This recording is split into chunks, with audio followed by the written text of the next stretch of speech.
Dans les Saintes Écritures, Dieu déclare que le Messie viendrait pour être le sauveur du monde. La vie de Jésus prouve qu'il est bien celui dont les prophètes avaient parlé. Ésaïe a prophétisé que la Vierge deviendrait enceinte et qu'elle enfanterait un fils. Des siècles plus tard, la naissance de Jésus accomplissait cette prophétie.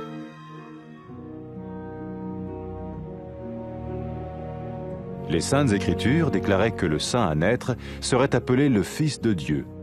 Cela signifiait que Jésus serait le Fils de Dieu au sens spirituel et non au sens physique. Nous le voyons par sa manière de vivre.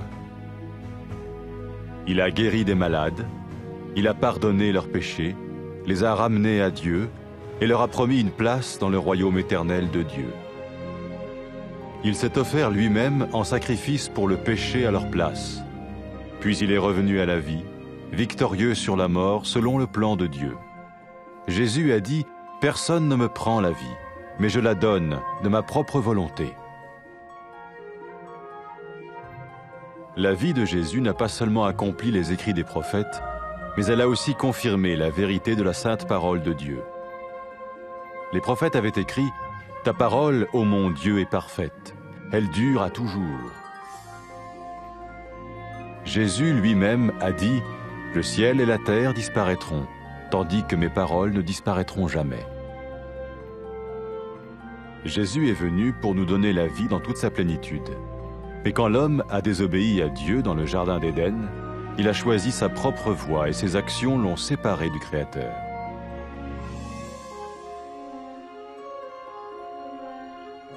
Les Saintes Écritures déclarent que tous ont péché et que le salaire que paye le péché, c'est la mort.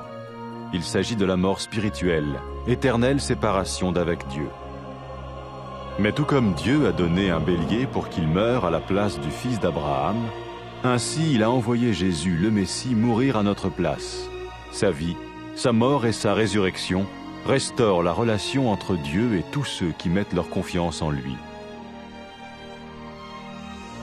Maintenant, non seulement Jésus pardonne les péchés de ceux qui le suivent, mais il les sauve aussi du jugement éternel de Dieu.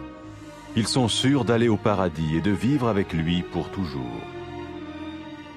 C'est cette vie et cette liberté de la culpabilité et du pouvoir du péché que Jésus offre à chacun aujourd'hui. Cela ne veut pas dire suivre une religion, mais choisir d'avoir foi en Jésus qui dit « Je me tiens à la porte et je frappe. Si quelqu'un entend ma voix et ouvre la porte, j'entrerai chez lui. » Cela veut dire se tourner vers Dieu et croire que Jésus vient dans nos vies pardonner nos péchés et nous rendre tels qu'il veut que nous soyons. Il ne suffit pas d'approuver intellectuellement ce qu'il dit, ni de vivre une expérience émotionnelle. Nous le recevons par grâce, au moyen de la foi, par un acte de notre volonté. Lorsque quelqu'un est prêt à suivre Jésus le Messie, il peut lui parler par une simple prière. Peut-être êtes-vous prêt maintenant à ouvrir votre vie à Dieu. Si oui, vous pouvez vous joindre à la prière suivante, silencieusement, dans votre cœur. Seigneur Jésus, j'ai besoin de toi. Merci d'être mort sur la croix pour mes péchés.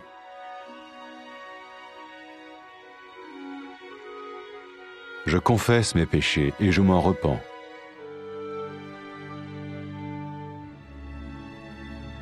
Je t'ouvre la porte de ma vie et je te reçois comme mon Sauveur et Seigneur.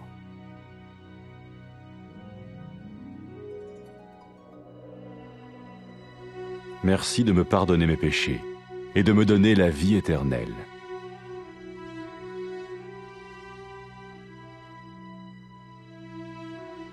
Fais de moi le genre de personne que tu veux que je sois. Maintenant que je deviens l'un de ceux qui te suivent. Amen.